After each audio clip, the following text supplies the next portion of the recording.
initiation, and also on the 10 offenses. And after that, we'll perform the fire yajna. All the initiates will sit for that, and everyone is encouraged to be here while this yajna is going on. There will also be Sankirtan yajna at the same time.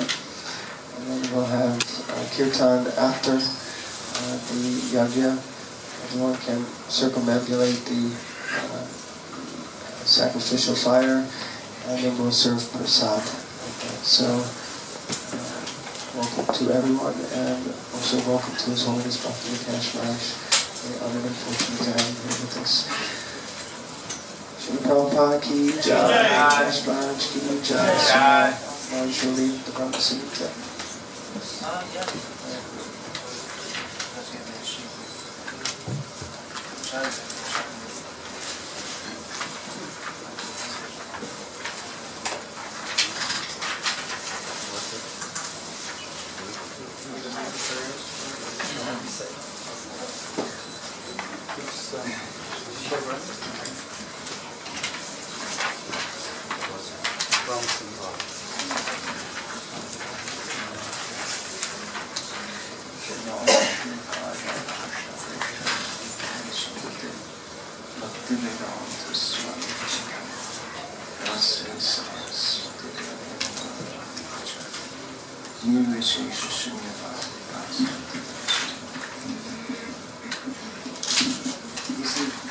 Air condition, we usually set this cold, or is the idea that the fire is going to warm us all up?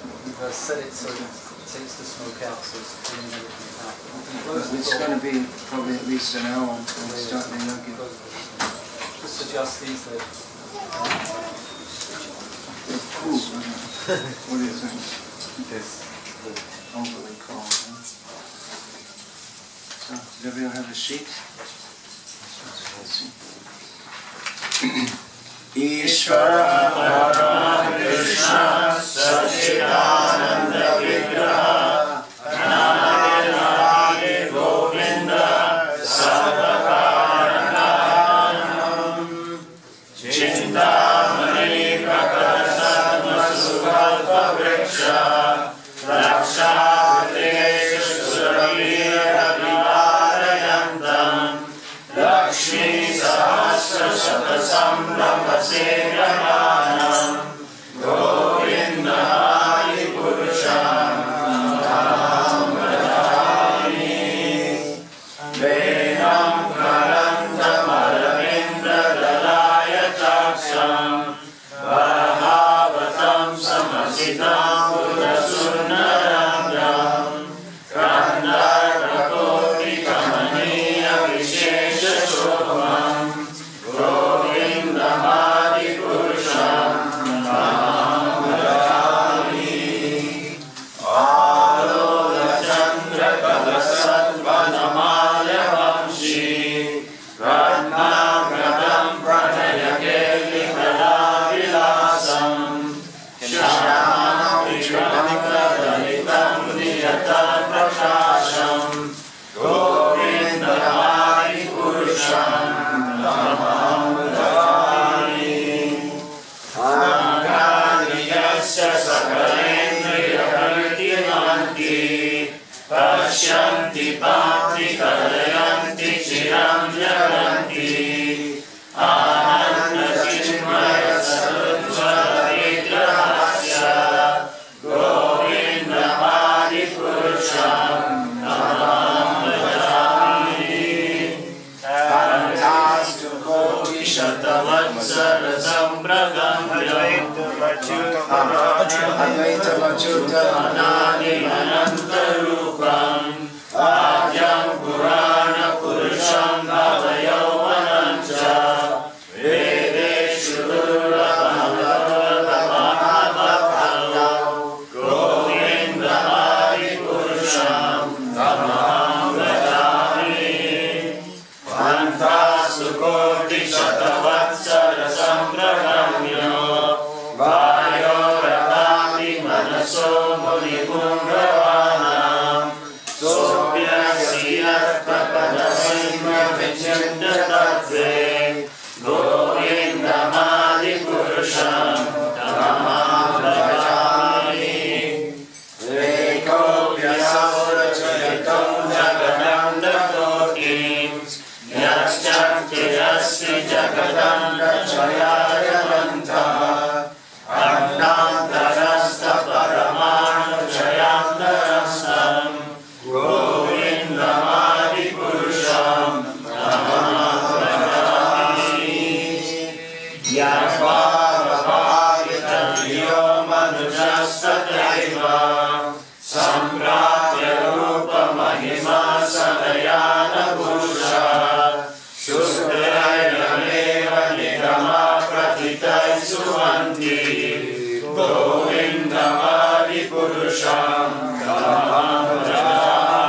Govinda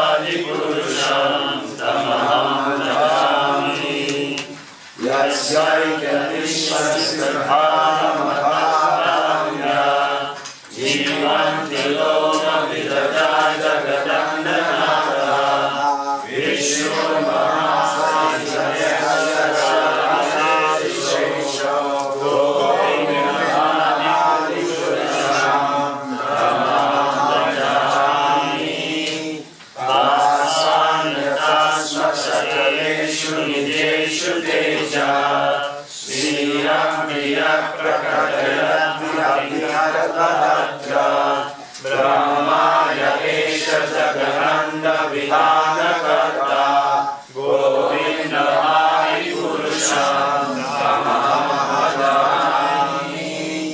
यज्ञपादवल्लभयुगं विनिधाय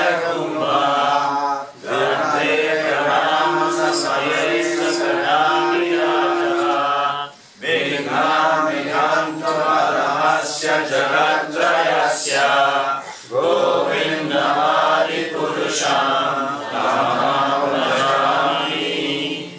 अग्निर्महीगगनमम्बुमरुद्दिशश्च कालस्य जगत्रयानि यस्माद्भवन्ति विभवन्ति विशन्ति यं च गोविन्दमादिपुरुषं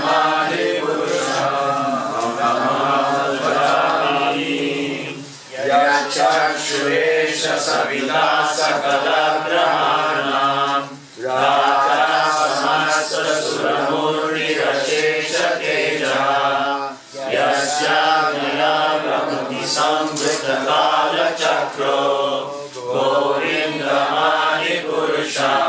तमहं भजामि। धर्मोऽर्थपापनिचयश्रुतयस्तपांसि ब्रह्मादिगीतवदगावदयश्च जीवा यद्दत्तमात्र विवरप्रकटप्रभावा गोविन्दमादिपुरुषं तमहं भजामि। यस्येन्द्रमहो स्वकर्म बन्धानुरूपपदभाजनमाप्नोति कर्माणि निर्धारयन्तु च भक्तिभाजं गोविन्दमादिपुरुषं तमहं भजामि। व्याघ्रोरतामसहजप्रणयादिभीति वात्सल्यमोहगुरुगौरवसेव्यभावै सञ्चिन्त्यस्य सदृशं तनुमापुरेते गोविन्दमादिपुरुषं तमहं भजामि। श्रीयाकान्ता परमपुरुष कल्पतरो ध्रुवभूमिश्चिन्तामणि वनमयि तोयममृतं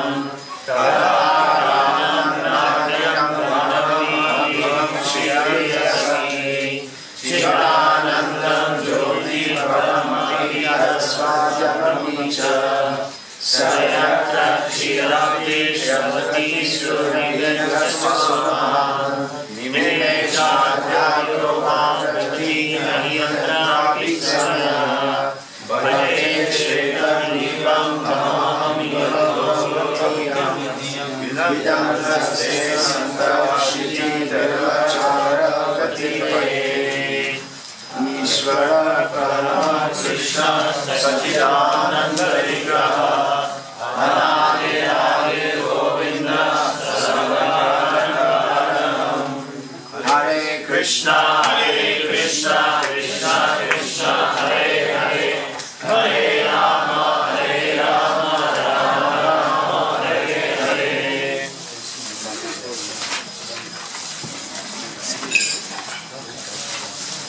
Please sit in such a manner that you don't show your back to Krishna.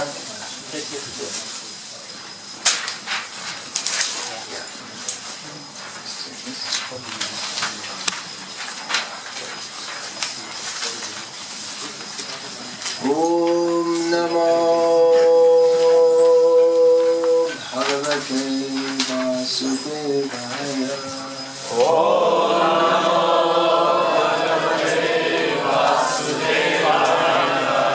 Namo Bhagavate Vasudevaya. Om Namo Bhagavate Vasudevaya. Om Namo Bhagavate Vasudevaya. Om Namo Bhagavate Vasudevaya. Below my feet.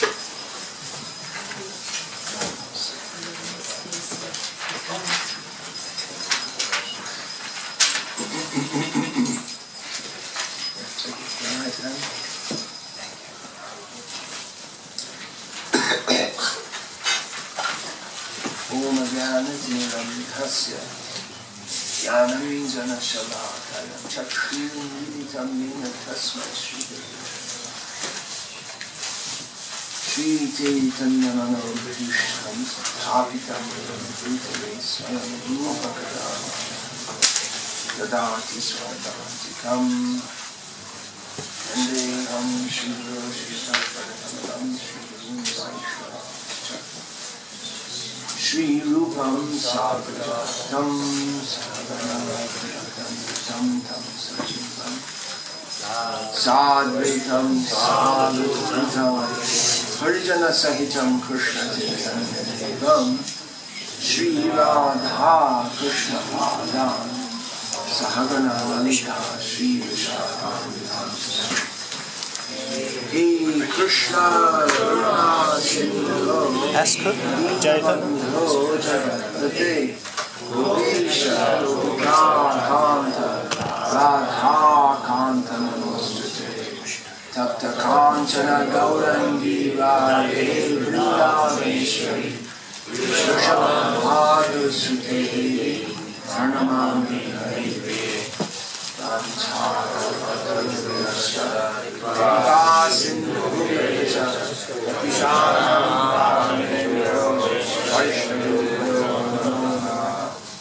Shri Krishna Chaitanya Prabhu Nityananda Shri Advaita Gadadhara Srivasadi Gaura Bhaktavrinda Hare Krishna Krishna Krishna Hare Hare Hare Rama Rama Rama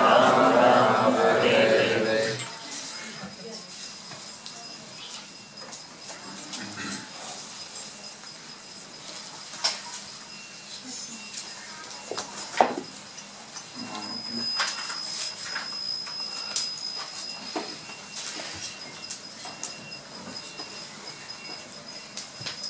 Hare Krishna, Hare Krishna, Krishna Hare Hare, Hare Rama, Rama Rama, Hare Hare. Hare Krishna, Krishna Krishna, Hare Hare, Hare Rama, Rama Rama, Hare Hare. Hare Krishna, Krishna Krishna, Hare Hare, Hare Rama, Rama Hare Hare. Hare Krishna, Krishna Krishna, Hare Hare, Hare Rama, Rama Hare Hare. Hare Krishna, Krishna Krishna, Hare Hare, Hare Rama, Rama Hare Hare. Hare Krishna, Krishna Hare Hare, Hare Rama, Rama Hare Hare. Hare Krishna, Krishna Krishna, Hare Hare, Hare Rama, Rama Hare Hare. Well, if we just go on chanting, then we won't need an initiation. Dikapuras Charja Vidhi Opekana Kar. Just chanting is enough. There's no need for initiation, according to Sri Chaitanya Charitamrita. So, just go on chanting. But the problem is that we don't go on chanting. And when we chant, we also make offenses. So we require initiation. We're not pure devotees. Chanting can be done anywhere, anytime. Can be, should be, must be done in all times, places, and circumstances. Actually, when there's Shravan is going on, then that is a time when one does not formally chant the holy names, but chanting is going on. With Shravan necessitates that there must be kirtan. So the two go on. So there's also some time where we may not audibly chant the holy names, but we simply listen. But that's also a function of kirtan. Kirtaniya sada harihi. The holy names and the glories of Krishna should always be chanted. Chanting is not simply a matter of the lips and tongue.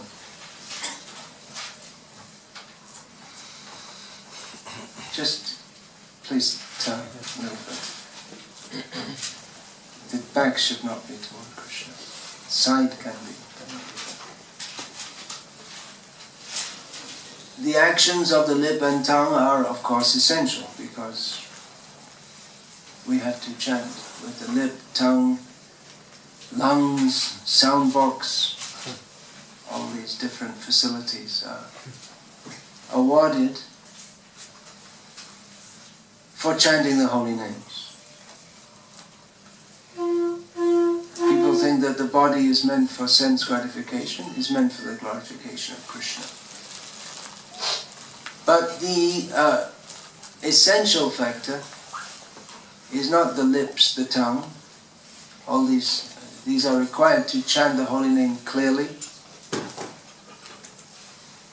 Some mumbling, that is not chanting the holy name. But the most important factor is the consciousness in which we chant. The holy name is purifying, the first effect in the Harinam Yagya, the 7 tongues of the fire of the Harinam Yagya. The first effect of that is that the holy name cleans the heart. Cheto Darpana Marjanam. So the holy name himself is purifying, but even how the purifying effect will be concentrated if we chant in a manner that we desire to be purified. So Shravan and Kirtan, these two are essential. These have to go on. Shravan means hearing about Krishna, our relationship with Krishna, the instructions of Krishna, who we are in relation to Krishna and how to approach Krishna.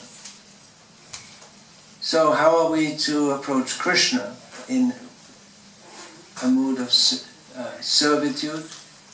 Ainanda Tanaja Kinkaram. I am your servant. Krishna, I am your servant. Please deliver me from this material world. So by hearing we can understand who is Krishna and how we should approach him.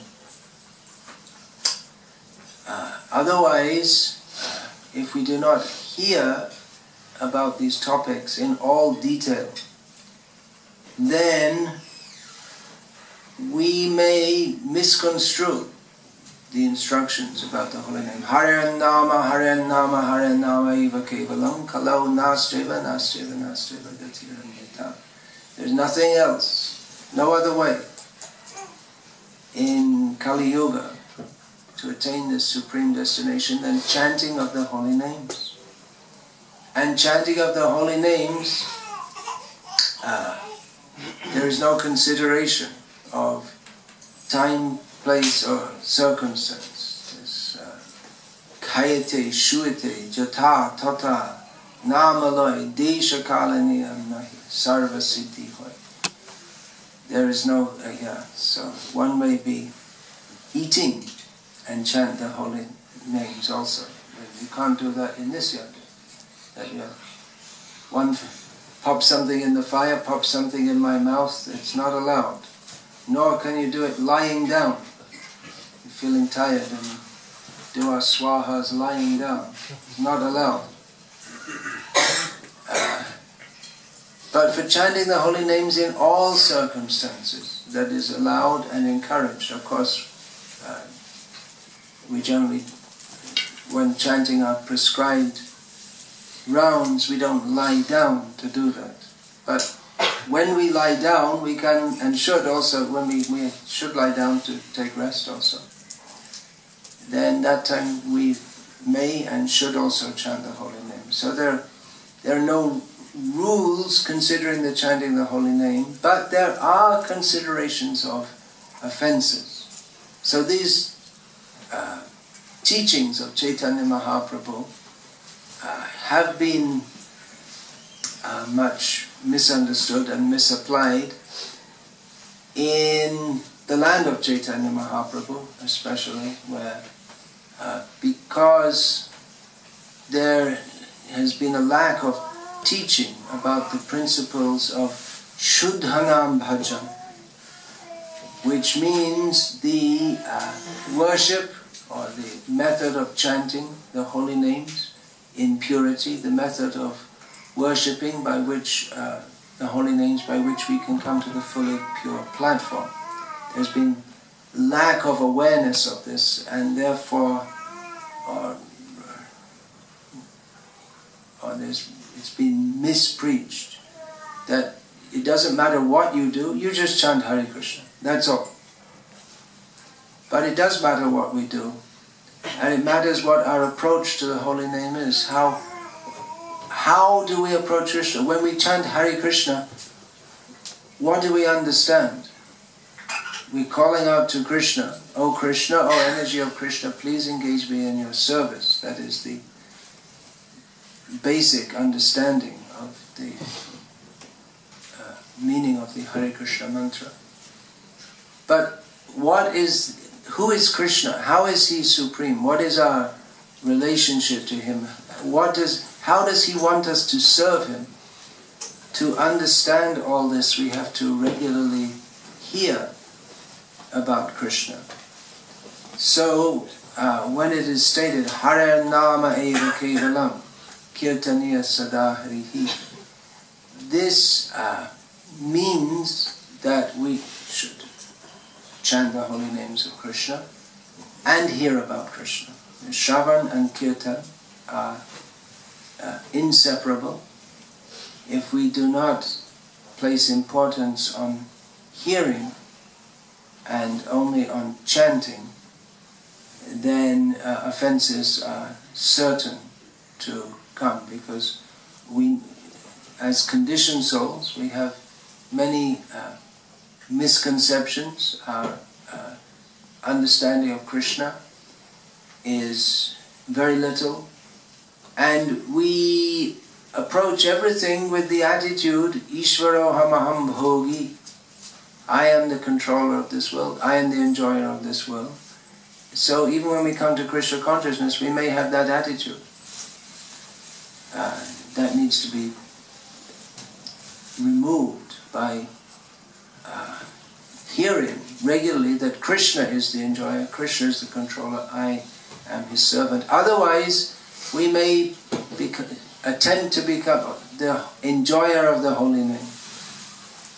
What a nice, that was a really good kirtan. I really liked it. This singer is so good. He's got a beautiful voice.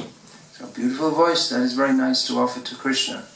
But if we offer it to the world for others to glorify me, then that is not actually kirtan. So, what is the attitude in chanting? That we should understand. Therefore, Srila Prabhupada, following his own Guru Maharaj, Srila Bhaktisiddhanta Saraswati Thakur,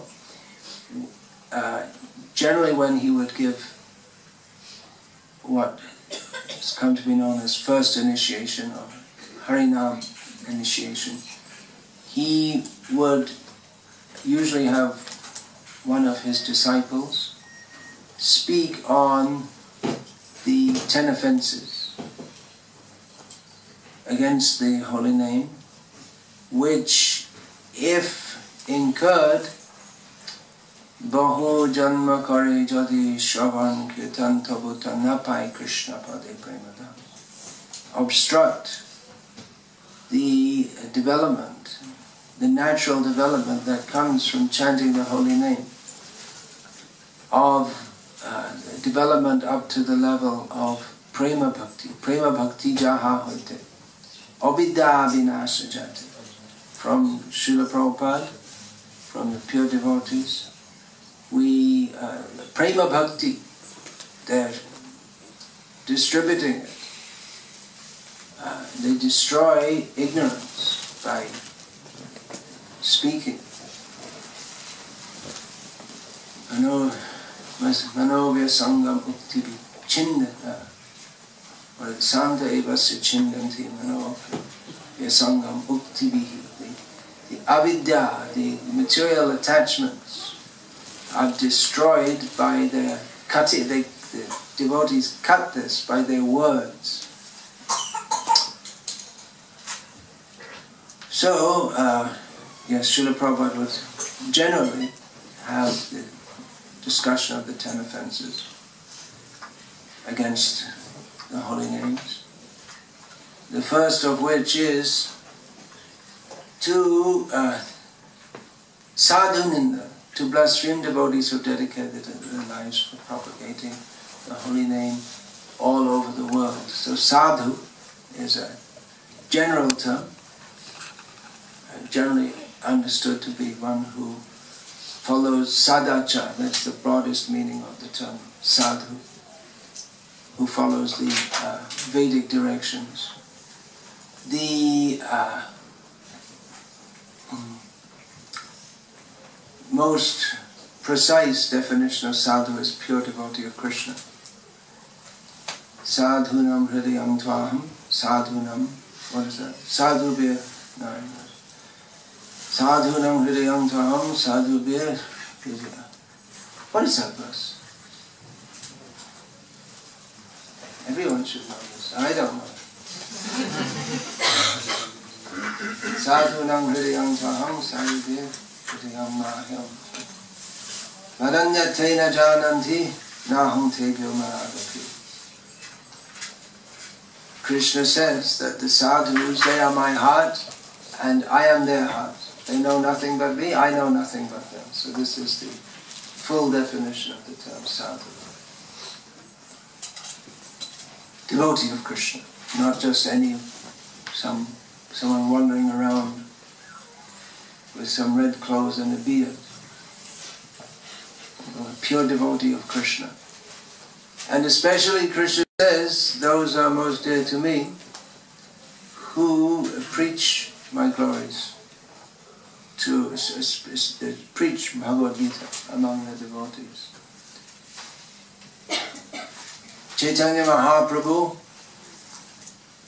has declared this. Jadi ute Vaishnav aparad, this, just like a matahati.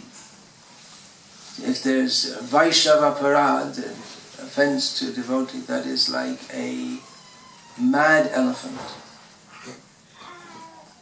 Very dangerous. Even now, as long as there are elephants in the world, they can be very dangerous. People don't like to purchase property in areas where there are wild elephants roaming. Of course you don't get them here, I'm saying in India. If it's known that there are elephants roaming in that area, people they may destroy the garden and they may kill you also if they're in a bad mood. So all your crops may be destroyed by wild elephants and you may lose your life also. It's very dangerous, isn't it? So we have to keep far away from Vaishnava aparad. I guess I should speak briefly, otherwise, once I get going, go on for quite some time. But this is this again, the nature of Vaishnava aparad, this is also sometimes misconstrued to consider that critical thinking,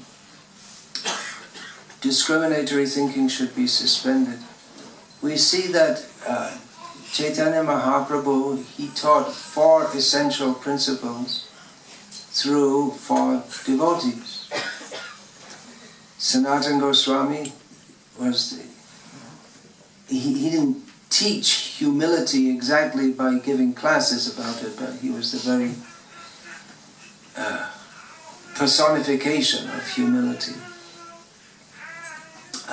Haridas Thakur taught tolerance tolerance in the sense that he was put through all difficulties and he wasn't disturbed. Ramananda Rai taught the principle of how a devotee can completely vanquish the pushings of material desire, even up to the point of full freedom from sexual desire. Ramananda Rai, he showed that principle.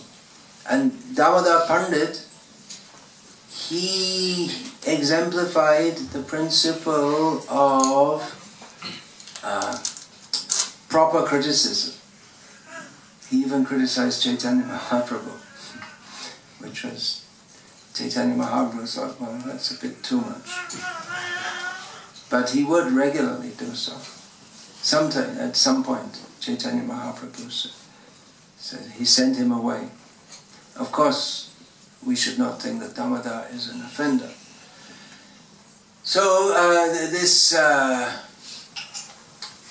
Krishna consciousness, Vairagya Vidya, is knowledge, detachment from this world and knowledge. These are the two principles on which bhakti, through which bhakti is taught by Chaitanya Mahaprabhu in this world. So this vidya, that means to discriminate between material and spiritual, between what is pleasing to Krishna, what is not pleasing to Krishna, what should be done, what should not be done. So it is a great art to maintain one's intelligence alive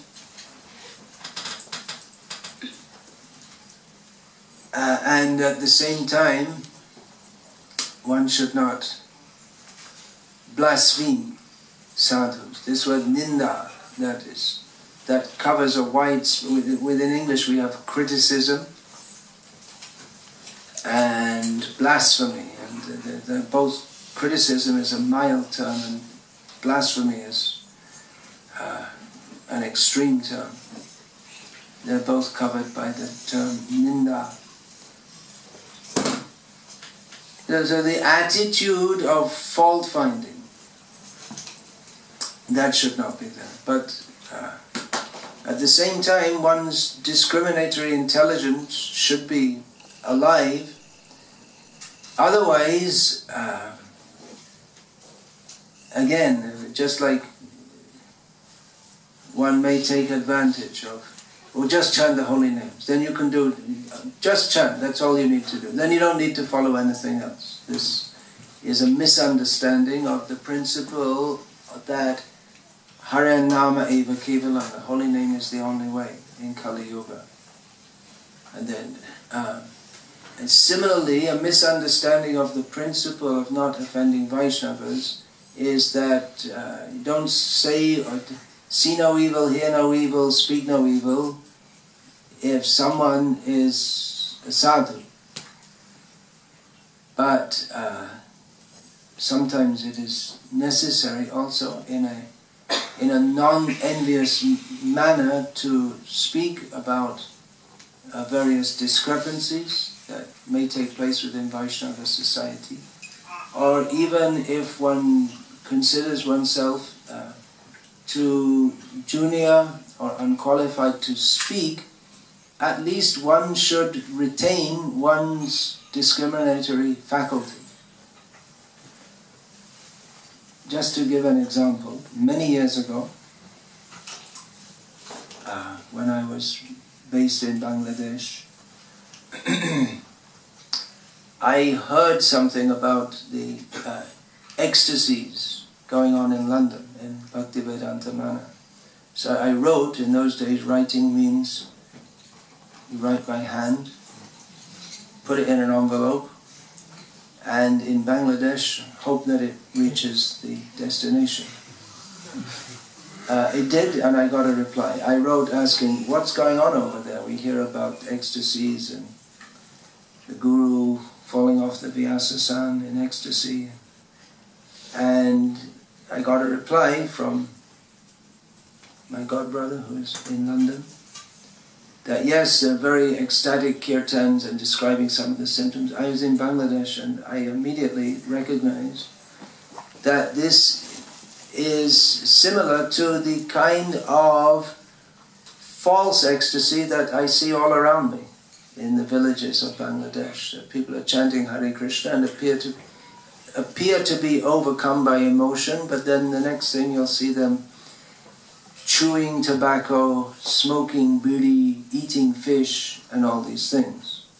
By which we can understand that the ecstasy is, it's not coming from pure chanting of the holy name, but it is a mimicry or a mockery of the ecstasy of Chaitanya Mahaprabhu and his devotees. So many devotees at that time, even though they were mostly disciples of Srila Prabhupada at that time, this is going back to the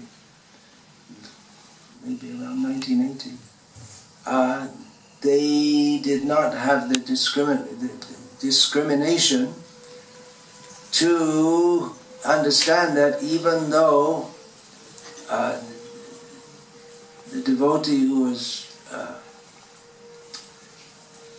leading all this, he was a sadhu, he was highly respected, but he was not on the proper standard of devotional service. And because of this, because no one wanted to point that out, then this nonsense went on for quite some time. So that's just an example. There may be many of how one should not blaspheme devotees, but this does not mean that one should suspend one's discriminatory intelligence based on knowledge received from Guru, Sadhu and Shastra. The second offense is to equate the name of Vishnu with that of various demigods. And in the modern age, not only demigods, but there are also bogus incarnations. So that it's very common in India that we hear of Sai Ram, Sai meaning Shirdi Sai Baba, and sometimes Sai Krishna. And due to impersonalism, people think that, well, all the gods are the same and you can choose whichever god you like. And if 330 million, Tetuish Koti, there's 330 million are not enough, well, we can make up a few also and mix them all up. So we get Sai Ram, thinking that Sai Shirdi Sai Baba or whatever, the other Sai Baba, that is, he is God. There was Ram, there was Krishna, and then there was Gadadhar Chatterjee, Ramakrishna. So this is extremely offensive. But even to think that, to not understand that Krishna is the Supreme Personality of Godhead. Ekali Ishvara Krishna Arshabhrita. And that all others are his servants. And to think that we can chant the names of demigods and it's all the same as chanting the name of Vishnu. This is all a misunderstanding that blocks our advancement in Krishna consciousness. This is offensive. I remember the first time I had experience of this. It was I was in a temple in Rangoon in Burma, and there was nice kirtan going on, Hare Krishna, like this, and this dholak, and going on nice, enthusiastic Hare Krishna kirtan, and then all of a sudden, it changed to Kali Kirtan, and the Kirtan didn't stop, it was a continuous flow. And with the same enthusiasm, I don't know what it was, it was something about Kali, Mata, and all this. So people think, well, it's all the same. You can chant any name you like, and ultimately everything is simply a manifestation of that which has no name. This is the Mayavad underlying this idea that all the gods are the same. No, one has to understand. Ishvara, Parama, Krishna, the supreme controller is Krishna. All others are his servants. The demigods are great personalities. They're also servants of Krishna. To think otherwise is offensive to Krishna. We may think, well, that's being very respectful, but to properly respect someone, we have to properly know their position. If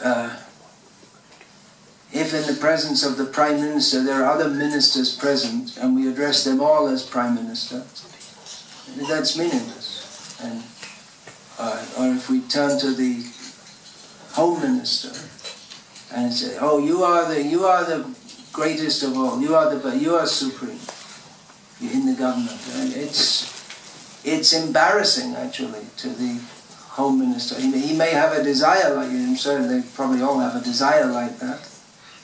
But it's a breach of protocol. And if one does so, one should, in a public assembly, it would be or in the House of Commons, if one addresses even the number 2 in the government here is the Chancellor of the Exchequer. So if you address him as the Prime Minister, it may be a slip of the tongue, but if one goes on, then one would probably be expelled from the Commons for perpetuating a serious breach of protocol, or in the presence of the...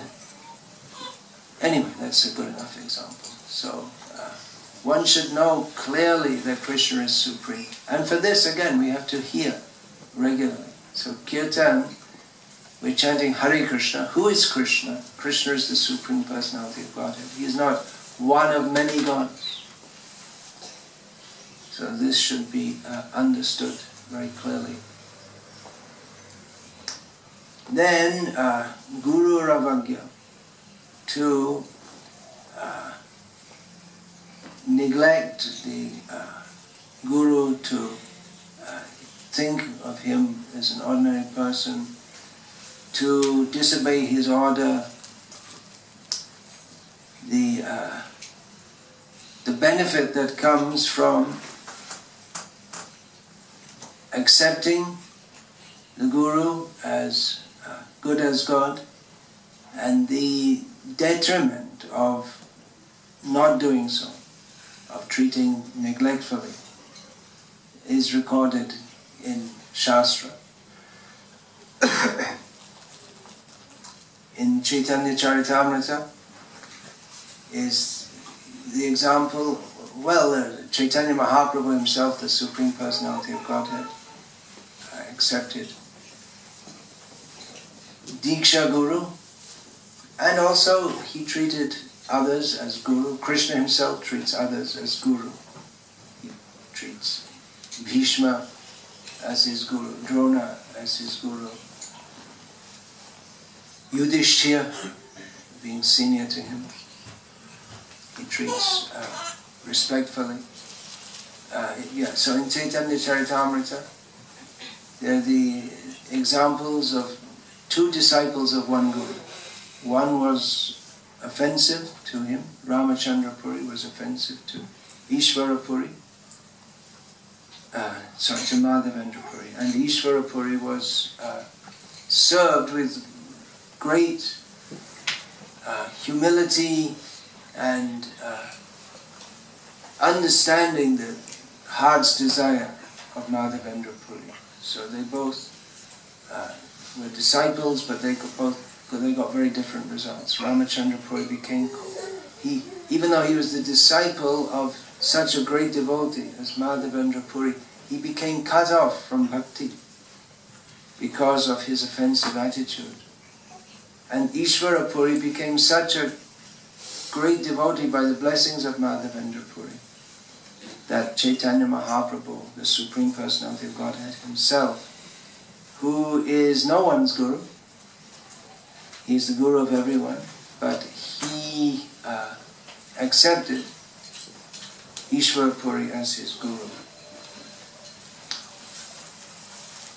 The fourth offense in the chanting of the holy names is to, again, a ninda, to blaspheme the Vedic literatures, Shruti, Smriti, Shruti, Smriti, Purana, Adi, Pancharatra, Vidhin, Vina, Aikantiki, Hare, Bhakti, Utpate, Eva Kalpate. If one attempts to perform devotional service without taking direction from the various Vedic literatures, that will not be bhakti. That will simply be a disturbance, because it may look like bhakti, but if it's not strictly according to the Shastras, then, it will be, people will think this is bhakti, but it won't be. So, again, from Shastra we understand who is Krishna, who is Supreme, why we are to worship Krishna exclusively, how to do so, with what are the techniques, what is the attitude in doing so. So all this is to be understood from Shastra. Shastra is to be understood from Guru and Gurus, various Gurus, those who guide us, those who are senior to us. So to blaspheme the Vedic literature means to directly blaspheme by saying, well, we don't accept what that says. Or there is a subtle blasphemy also by misinterpreting the Shastric injunctions, or by simply not following them. We may know them and not follow, and that's also an offense to Shastra. If knowing, but we just decide, well, I don't want to follow. So this is also offensive. So this means that following the orders of the Guru, following the Shastra, this means that along with chanting the holy names, we have many other procedures to follow based on the principle anukulyasya sankalpa pratikulyasya varjana. Everything favorable for advancing in Krishna consciousness should be accepted, and everything that obstructs advancement in Krishna consciousness should be given up. Then, to consider that the holy name is just something someone made up, or the glories of the holy name are just something someone made up. That the holy name is not really a holy name, it's just some ordinary sound, and people, you can chant Hare Krishna or you can chant any sound. The main thing is to have meditation, concentration. Some people say this. If you like, you chant Hare Krishna. If you want, you can chant Coca-Cola or whatever you like. And it's not the name. The name doesn't have particular potency, but because you imagine it to have, therefore it has. These are some of the impersonalistic, demoniac interpretations by persons who have no faith in the holy name and who are so envious of Krishna that they do not want anyone else to have faith in the holy name. And if they have faith if other people have faith in the holy name, they come up with such explanations to break the faith of people in the holy name. So we should understand Nama Chintamani Krishna's Chaitanya Rasa Vigraha. Purna Shuddha Nitya Mukta Bhinadvam Nama Namina. This name of Krishna is Krishna. Is Chintamani, is the spiritual wish fulfilling. By chanting the name of Krishna, everything becomes spiritualized. This is Chaitanya Rasa Vigraha, the very form of consciousness and juicy, rasa, juicy, tasty, tasteful experiences in bhakti. The holy name is perfect and complete, pure. The holy name is always beyond the influences of this material world. The holy name is Krishna.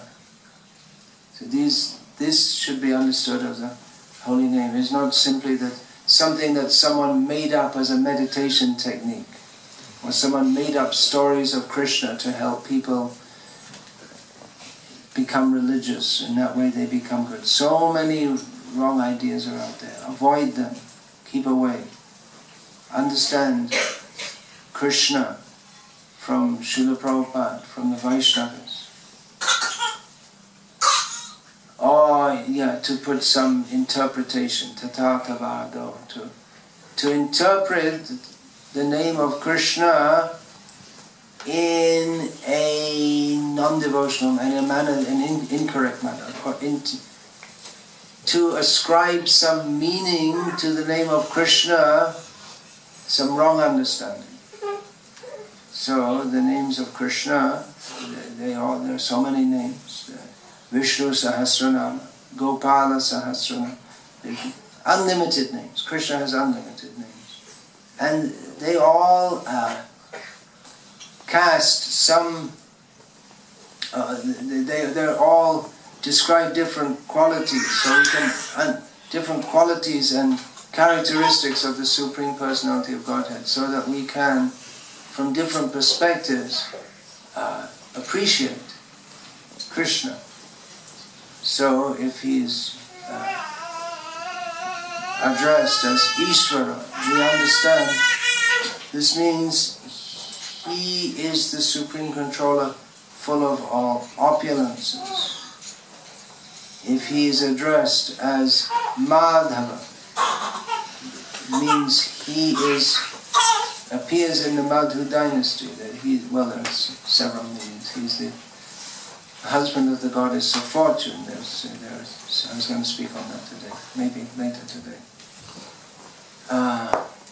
So these different names, they have different transcendental meanings, but if we want to ascribe some non-devotional meaning, to screw out some wrong understanding, that is offensive. Krishna means black. Black means unknown. Krishna is unknown. This is Mayavadi interpretation. So that is offensive. By chanting the holy name of Krishna, Ek Krishna Nama Kare Sarva Papa Koi, all sins are destroyed. But if we think that, very good, so let me perform sinful activities and then chant Hare Krishna. Such a mentality is extremely offensive.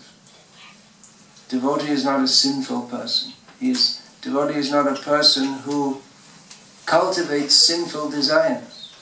A devotee is the topmost ideal person, pure in mind, that means in thought, word and deed. The devotee is not sinful. And he doesn't have the mentality that, well, we're chanting Hare Krishna so we can do whatever we like.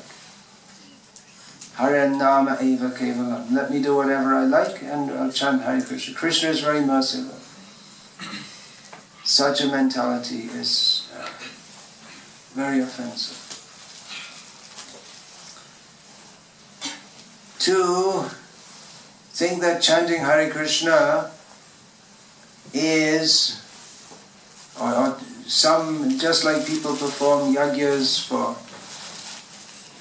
getting free from negative astrological influences, or you chant Hare Krishna and then your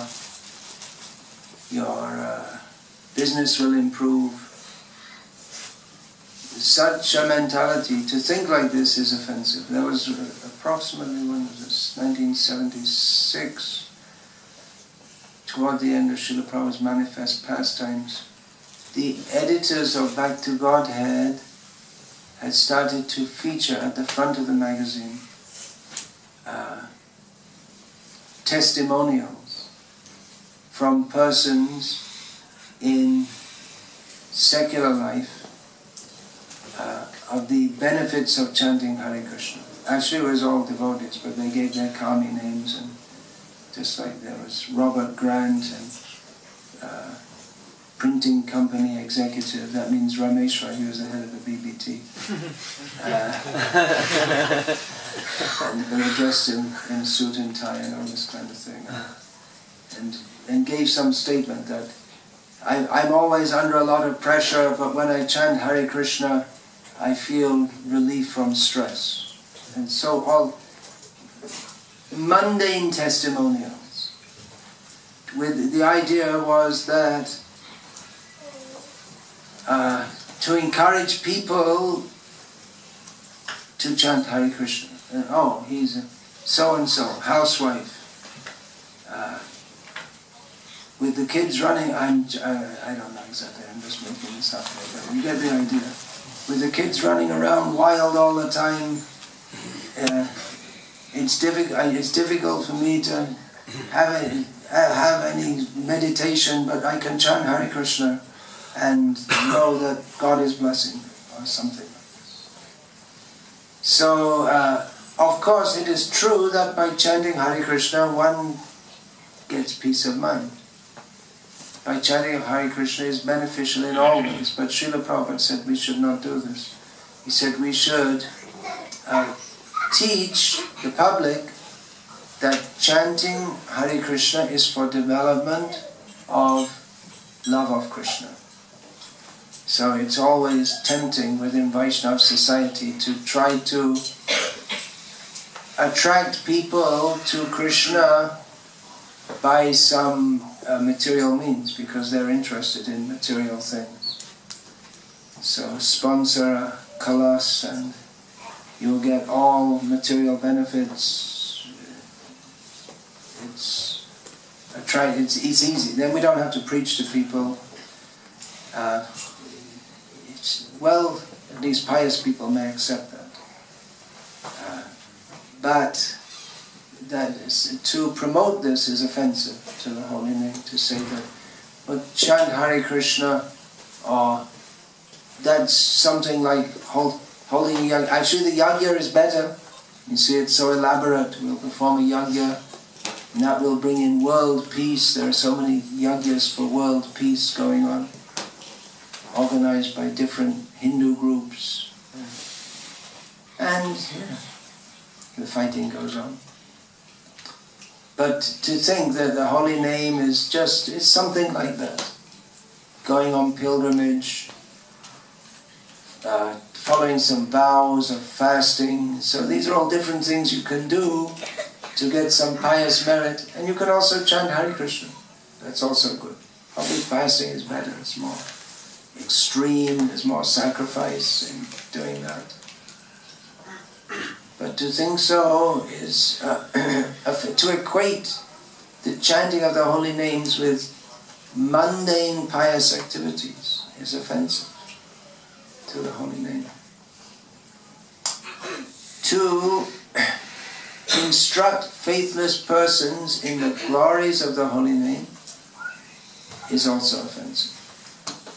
We can ask anyone to chant Hare Krishna, but to instruct persons who are faithless, who are not willing to be instructed in understanding how the holy name of Krishna is non-different from Krishna, how chanting the holy name of Krishna invokes the pure love of Krishna that is dormant within everyone's consciousness. This should not be explained to faithless persons who will simply blaspheme and protest if we attempt to explain to them all these points. We can ask anyone to chant Hare Krishna. That is not offensive, that is desirable.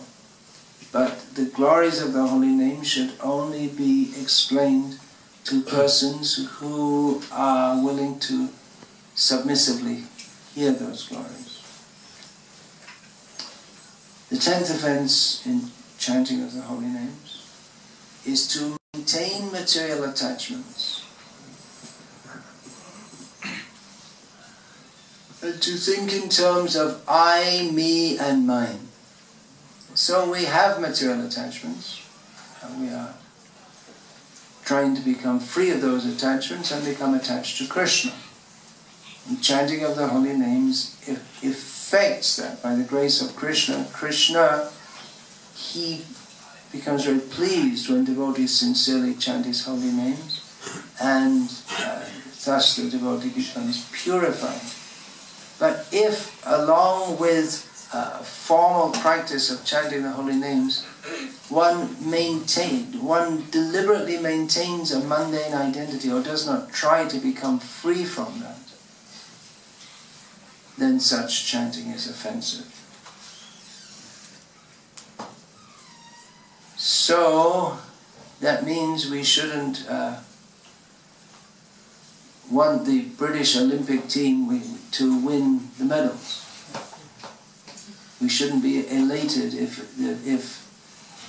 a Briton, 2 or 3 of them, happen to win some gold medals. We shouldn't say, oh, this is very good. Or India, we shouldn't think if India happens to win any medals, we think, oh, this is very good. We shouldn't identify with the body that we are presently incarcerated in. We should identify with Krishna and his devotees and not maintain mundane attachment. In enumerating and discussing the holy names and the offenses against them, we should also be especially attentive to not be inattentive while chanting.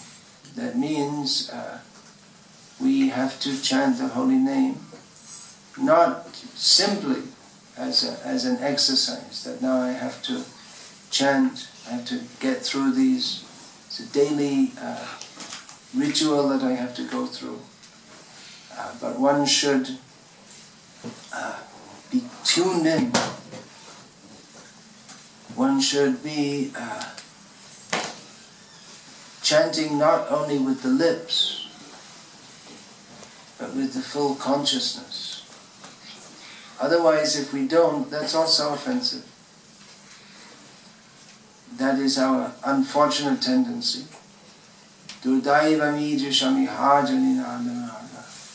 That we do not have strong attachment to the holy name of Krishna. But that will develop if we attempt to chant his names in purity, being free from these 10 offenses. And if we specifically try to be tuned in, not turned off, when we chant the holy names. The lips and tongue are moving, but the mind is somewhere else. This tendency should be curbed if we are to chant the holy names in purity. So, all these points are to be understood by hearing regularly from devotees. The hearing process also includes, very importantly in the modern age, this includes studying Srila Prabhupada's books. one has to execute devotional service under the guidance of devotees. Especially, one has to accept the Guru initiation, which is taking place today. The meaning of Diksha is Divyam Jnanam Yato Dadyat Purva Papasya Sankshayam. What is that? Tasmat Diksha iti protam deshikais tatra kovidai.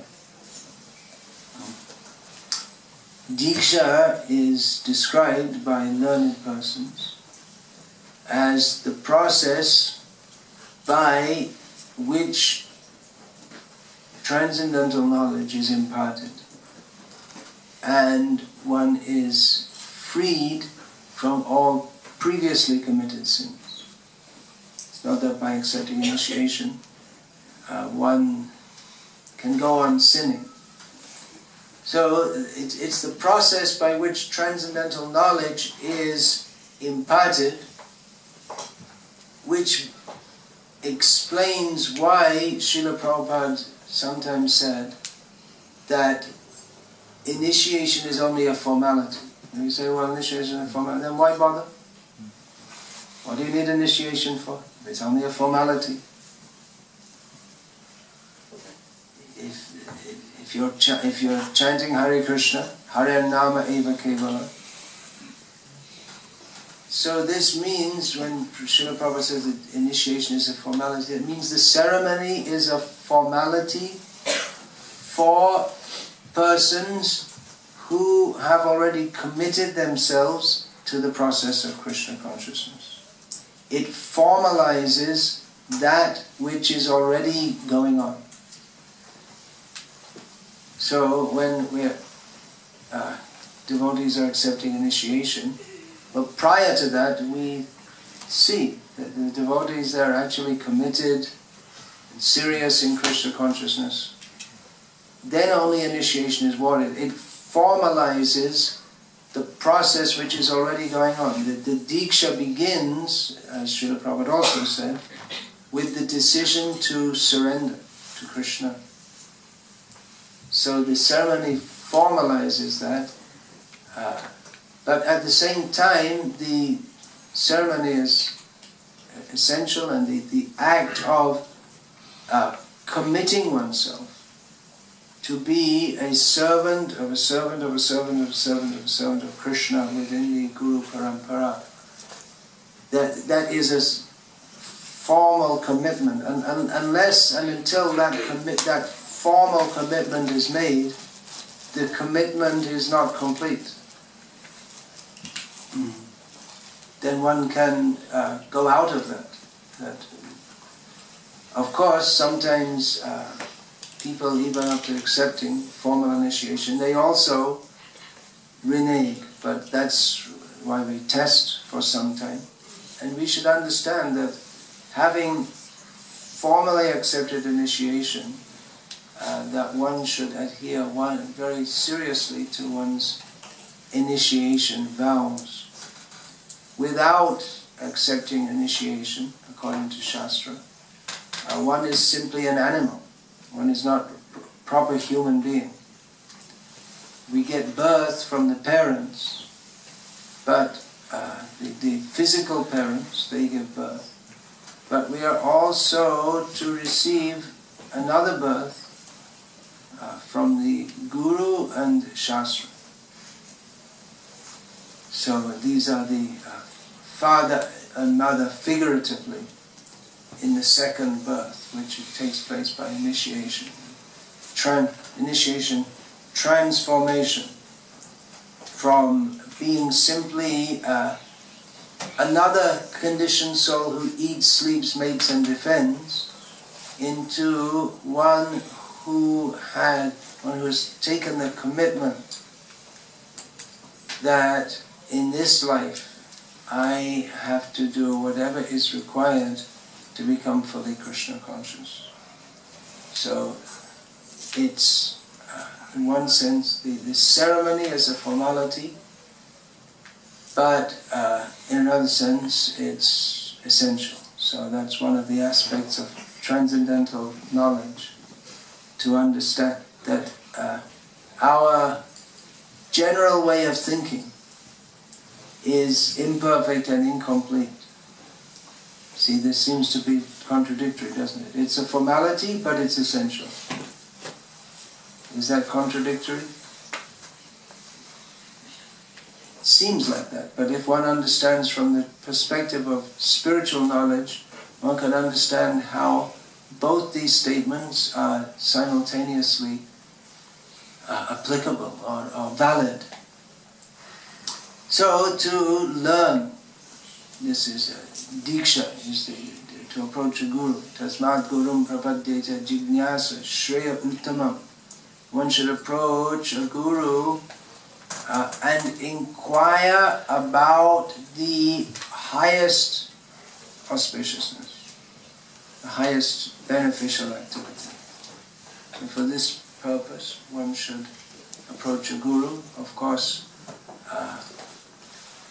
they may themselves, generally those who are proper to approach as gurus, that is their quality, that they speak about the highest benefit. So one may not even without inquiring, just like a waterfall is flowing, so water is available from there, even without requesting. So the important point here is that one should learn it's from the gurus. It's not simply a matter of getting blessings. So many times people come to me asking for blessings. But learn something, take some instruction. This we approach a guru for the sake of taking instructions by which we can become attached to Krishna, fully absorbed in love of Krishna. And as much as we advance in Krishna consciousness, then we become detached from the enjoyment of this material world. So, this Divyam Jnanam, the process by which transcendental knowledge is imparted, and all previously committed sins are destroyed. But one should not think, again, that, well, okay, I'm initiated, so it doesn't matter. Let me do what I like. That is a misunderstanding. So one has to learn from Guru. Within our Krishna consciousness movement at the present time, there is it's an unusual situation in the history of Vaishnavism, inasmuch as there is an international organization with its rules, and there are also various devotees who are acting as gurus within the International Society for Krishna Consciousness, most of whom do not stay in one place very much or very long, some of whom have many disciples scattered in different parts of the world.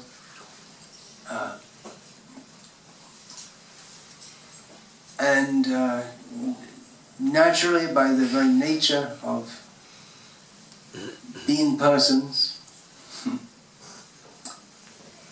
they all have different, somewhat different attitudes in Krishna consciousness, understanding, approaches to Krishna consciousness. Some aspects they may emphasize more than others.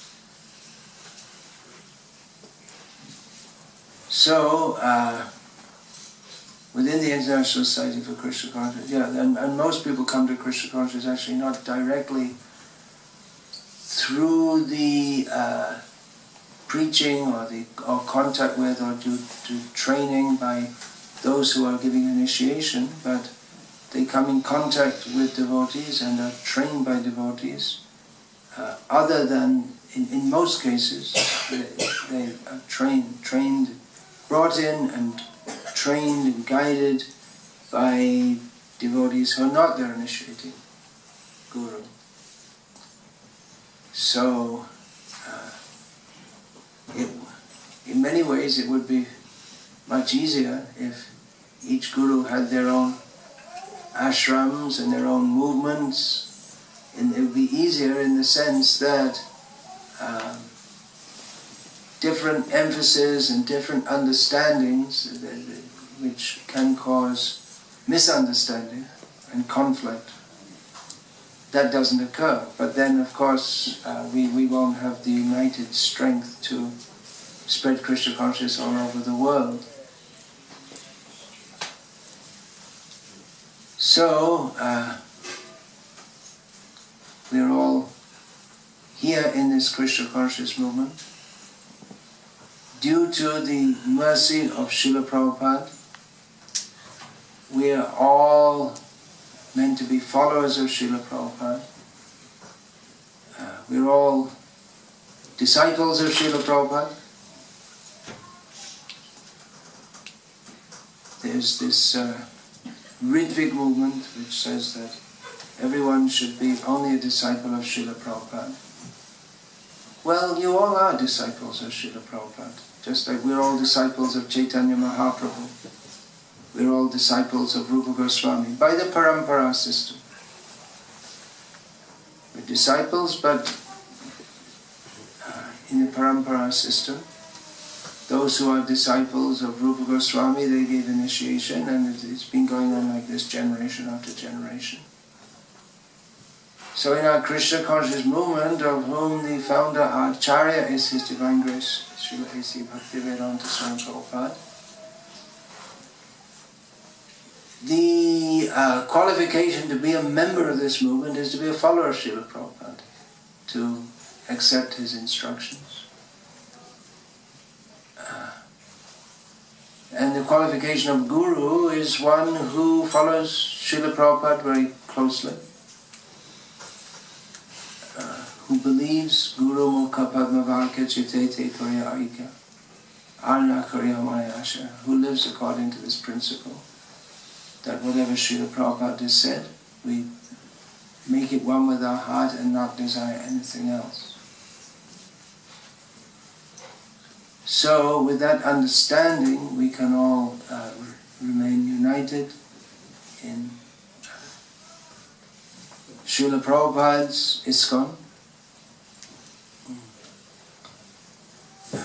There may be many initiating gurus, and the approach may be somewhat different, but we should all adhere to Srila Prabhupada's instructions, which means Chaitanya Mahaprabhu's instructions. Chaitanya Mahaprabhu has manifested his desires in the modern age through Srila Prabhupada. So there are many, many things could be said. Guru Tattva is very deep. What it means to, initiation means Diksha Kale, Bhakta Kare, Atta Shamarpan. Initiation means full surrender of oneself. She Kale, Krishna Tare Kare Atasham. And at that time, Krishna accepts the devotee to be as good as himself. He accepts him, and the devotee is accepted into the family of Krishna. So many things could be said about this.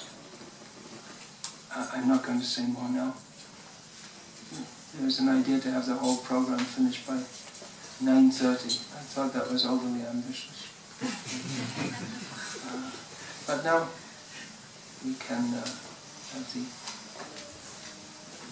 giving of names. Neck beads? Yeah, neck beads. And then after that there will be Yagya.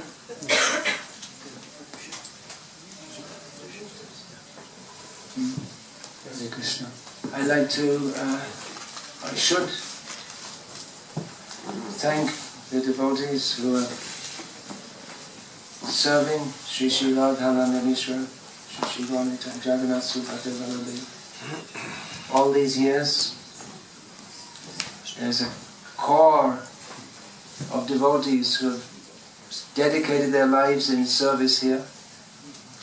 It's not easy to serve Krishna within this anywhere in this material world. Still, some places are more difficult than others, and central London is definitely a very challenging place to serve, even just to live as even not as a devotee. It's a difficult place to live. What to speak of? If you're just trying to be a normal, decent citizen, whatever that means, it's not so easy. And what to speak of taking up the mission to turn the tide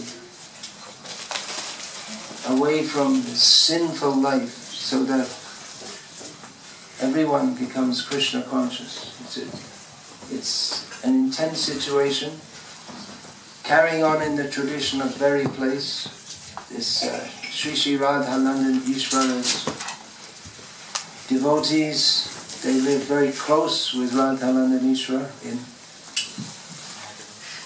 crowded conditions. It's intense, difficult, stressful for those who are not getting the mercy of Sri Sri Radhanandan Ishwara. It's not possible to continue year after year. I was not exactly here, in Berry Place, many years ago, and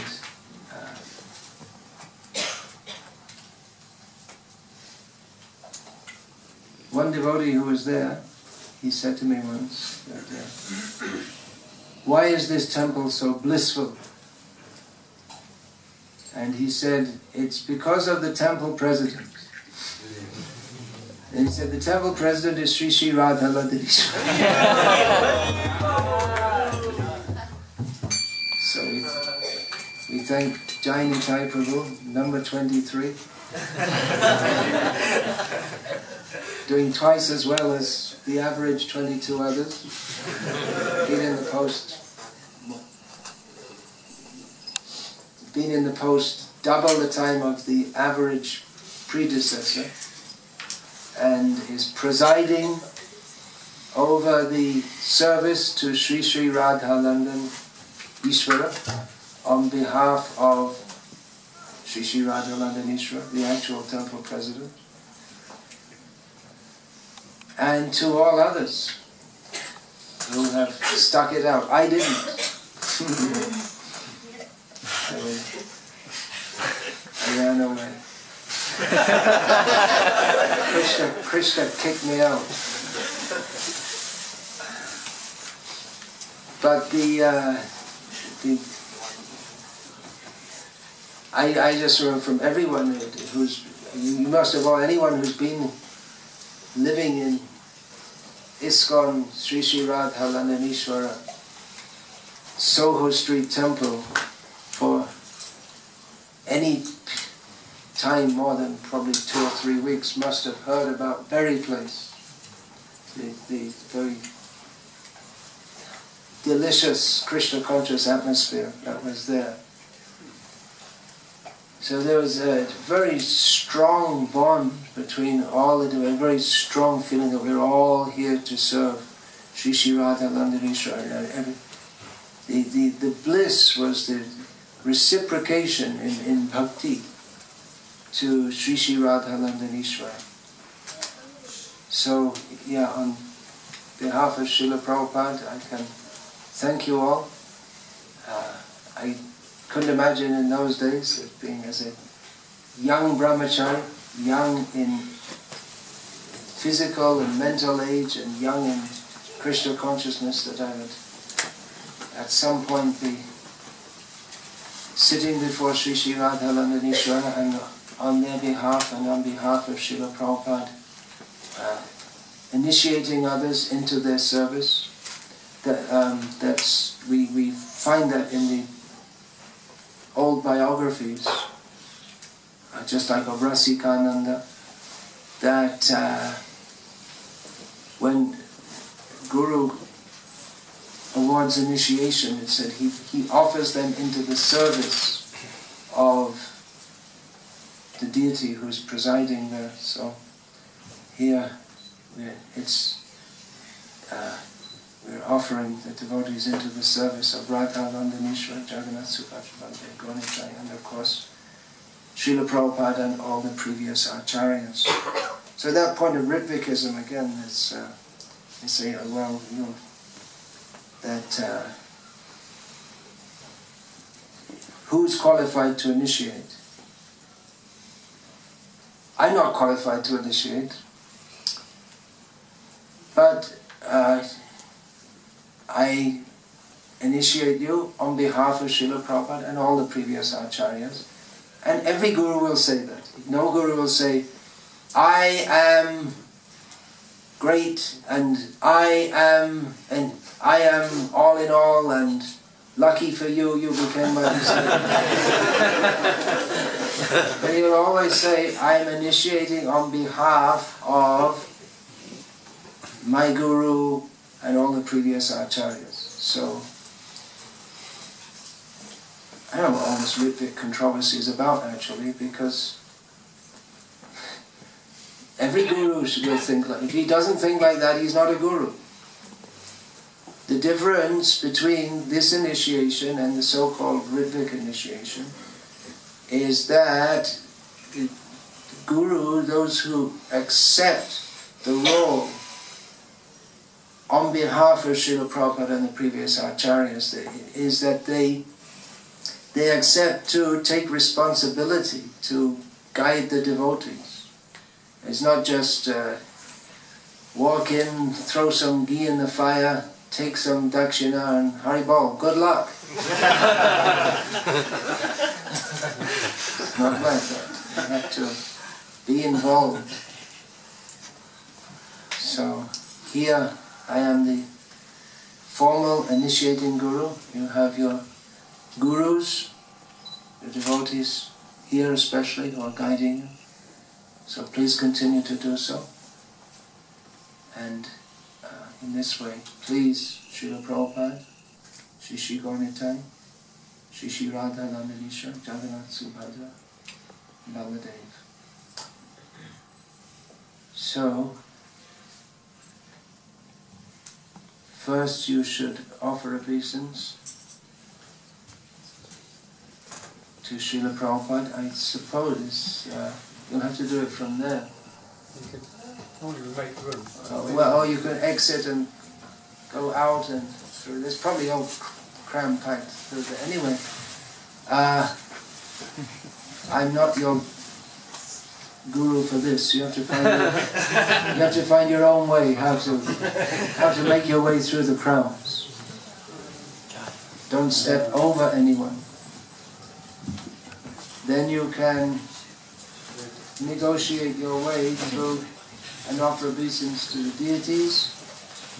And then you can come before your initiating guru and also offer obeisance. Okay, very good. You should use your own intelligence also. Take instruction from the guru and use your intelligence how to execute it. So, how to get through and offer obeisance. You managed to do it. There will be more difficult tests ahead. Hare Krishna, Hare Krishna, Krishna Krishna, Hare Hare, Hare Ram, Ram Ram, Hare Hare. Hare Krishna, Krishna Krishna, Hare Hare, Hare Ram, Ram Ram, Hare Hare. Hare Krishna, Krishna Krishna, Hare Hare, Hare Ram, Ram Ram, Hare Hare. Hare Krishna, Krishna Krishna, Hare Hare, Hare Ram, Ram Ram, Hare Hare. Hare Krishna, Krishna Krishna, Hare Hare, Hare Ram, Ram Ram, Hare Hare. Hare Krishna.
Come a little closer then.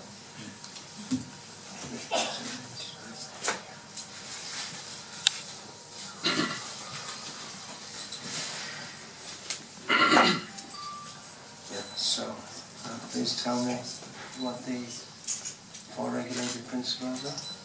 No meat eating, no illicit sex, no gambling, no intoxication. And how many rounds to be chanted? 16. Minimum 16 rounds. And this is the formality. So, your name will be? What's it going to be? Padmanabha Nityananda.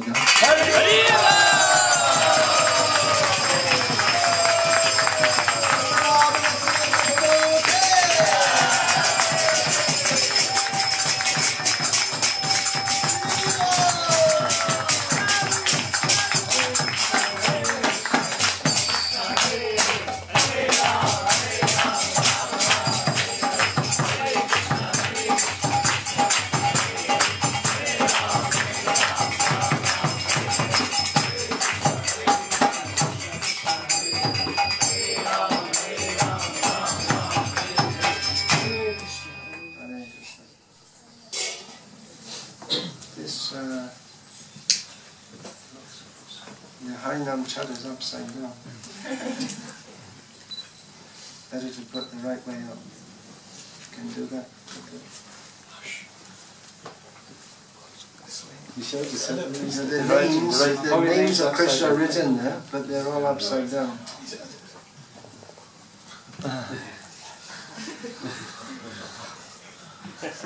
In temples in South India, it's common to go without, for the men to go without a covering on their chest at all. But that's not our standard.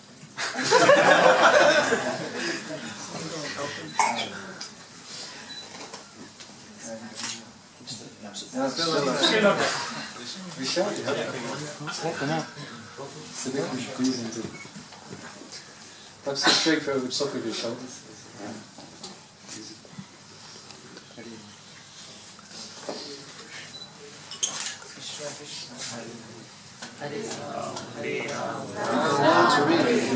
Hare Krishna, Hare Krishna, Krishna Krishna, Hare. You can learn to read this very simple. At least you can see where the line is. That should be on the top. You see, there's a line that the letters hang down from the line. Unlike in English where they stand on top of the line, they hang down from the line. So the line should be on top.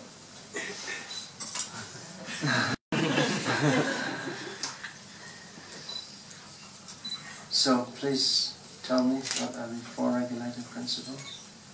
No meat eating, no meat eating, no illicit sex, no gambling, no intoxication. And how many rounds to chant? A minimum of 16 rounds a day.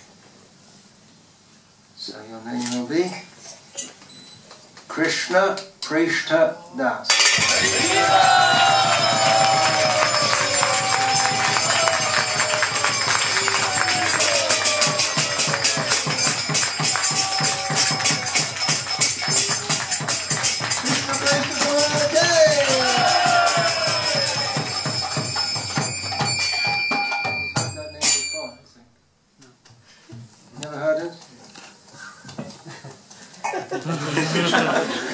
Nama Om Vishnu Padaya.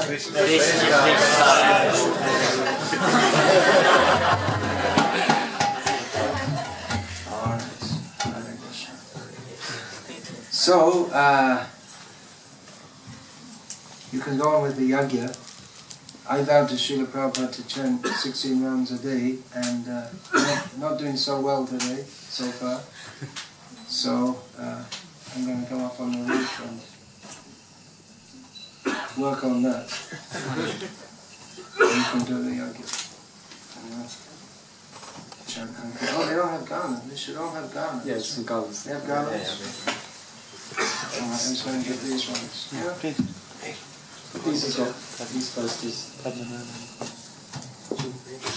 okay, we'll get organised a bit. So to go enough, we'll just use that. I'll just go behind you. Yeah. So we have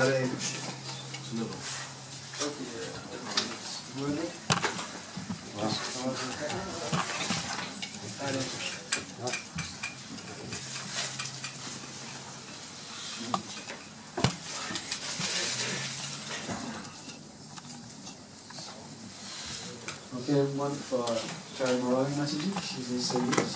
We have three devotees who are finishing off the ritualistic side of Diksha initiation by offering grains and banana into the fire, finish off Diksha initiation. Father Nujabhu, who was initiated by his Grace Keshavauti Maharaj. And back to your first name, where's it again? Yeah, Amritananda was initiated by Bhakti Vikas and Jai Morali by Bhakti Vikas Swami. So, is Jai Morali there? Where is she there? So perhaps you should answer. Perhaps if you could, Babaluji, you could come a bit closer here, please. And just place a banana with some grains.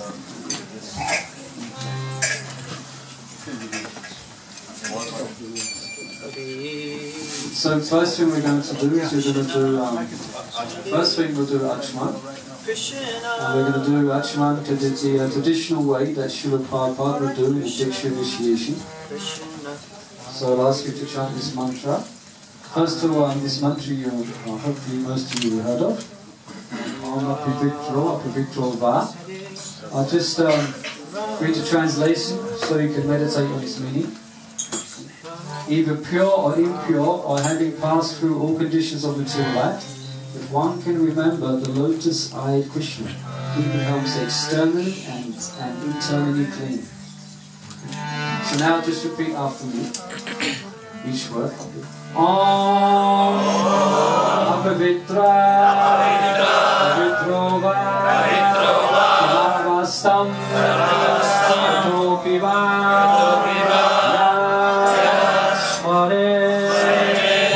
Kaksham Bhayanta Bhayantaya Sujihi. So now just take the spoon in your left hand and place 3 drops on your right hand and try and hold the mudra like this, the shaking them like this, and place 3 drops in the palm of your right hand. Okay? And then when I indicate to sip the water, you should sip the water from here, with the Brahma around here, okay? So just look into the water, now chant Shri Vishnu, Shri Vishnu, Shri Vishnu, Shri Vishnu.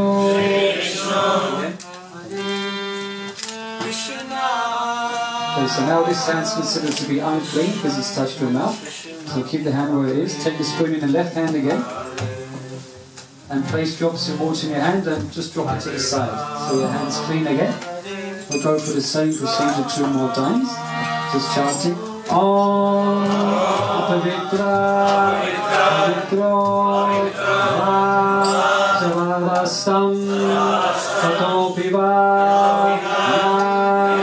Hare Indrikaksham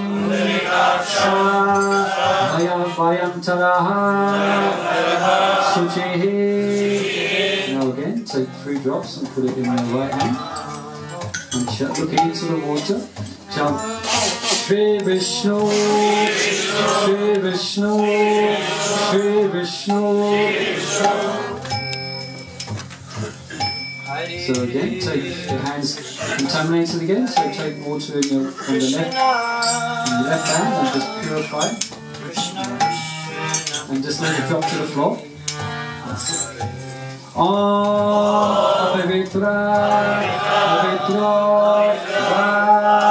Shavastam Satopiva Ya Smare Kundrikaksham Sa Bhayantaraha Suchi. So now again, put 3 drops in your right hand. Looking into the water. Shri Vishnu, Shri Vishnu, Shri Vishnu. And then just clean that hand again as well 3 times.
Here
oblations into the fire, which represents Vishnu, is Vishnu. So the mudra for offering the grains, when you pick up the grains, it's just like this. It's two fingers, see? It's two fingers. And when you offer the grains, it's not like that. Just throw like this. Into the fire. Into the fire.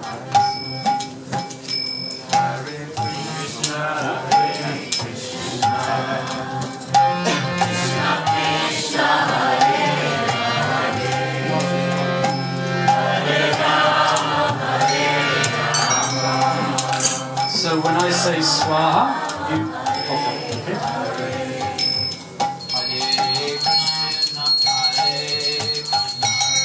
Om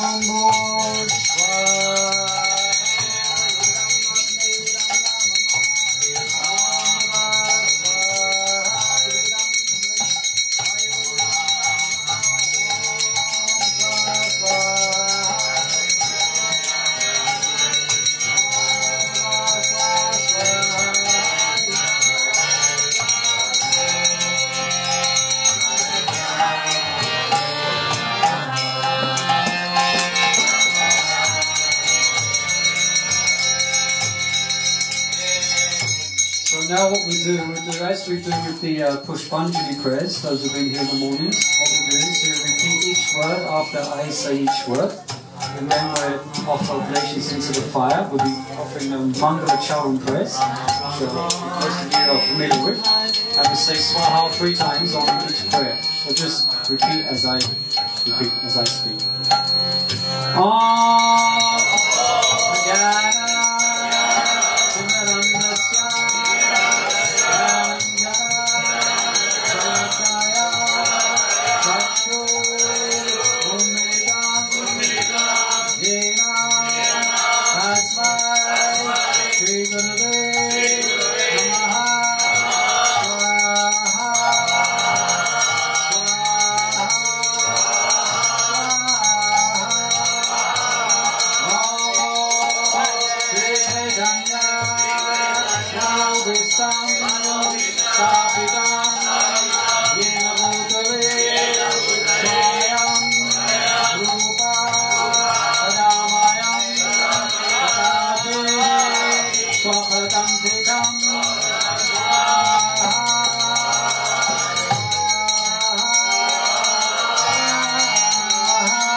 The fans turned on. So now we'll be paying obeisances and offering oblations to the spiritual master. So those who are just taking Diksha initiation, you follow after me and you chant the pranam mantras to Bhakti Vikas Swami. And those else who are here who have also just sitting in on initiation, you will chant names of your respective Diksha Guru. Okay, so those who are taking initiation today, you follow me, and others chant the name of your respective spiritual master. Om Namah Om Vishnu Padaya Krishna Pushtaya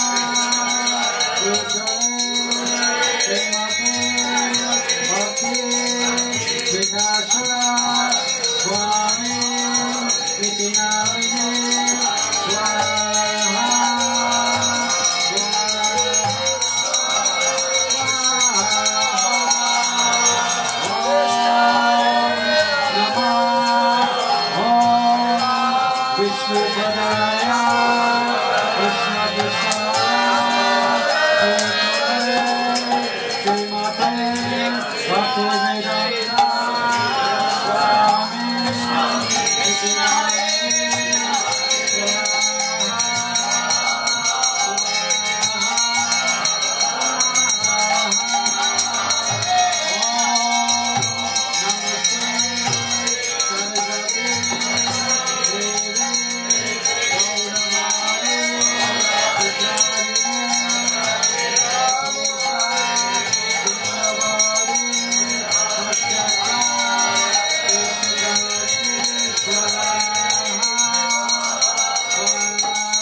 Vishvanade Deve Kayikaye Kimadvaye Krishna Sambandha Vidyana Dayane Prabhave Namaha Swaha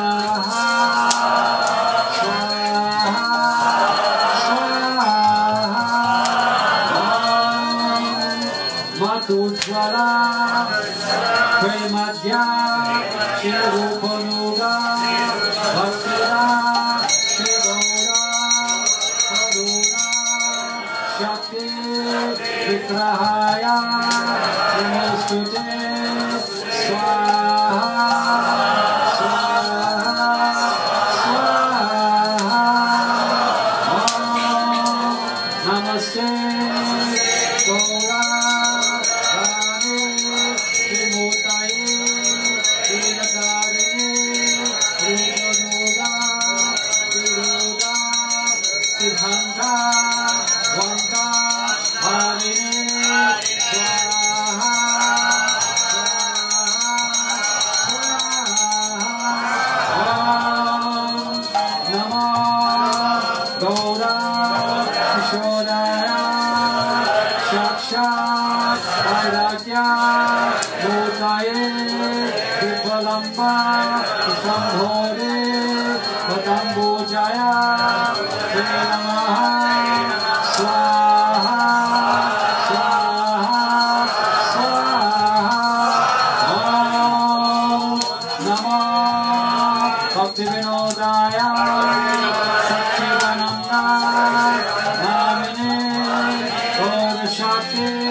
Sajana Priya Vaishnava Shavabhoma Siddhanataya Namaha Swaha Swaha Swaha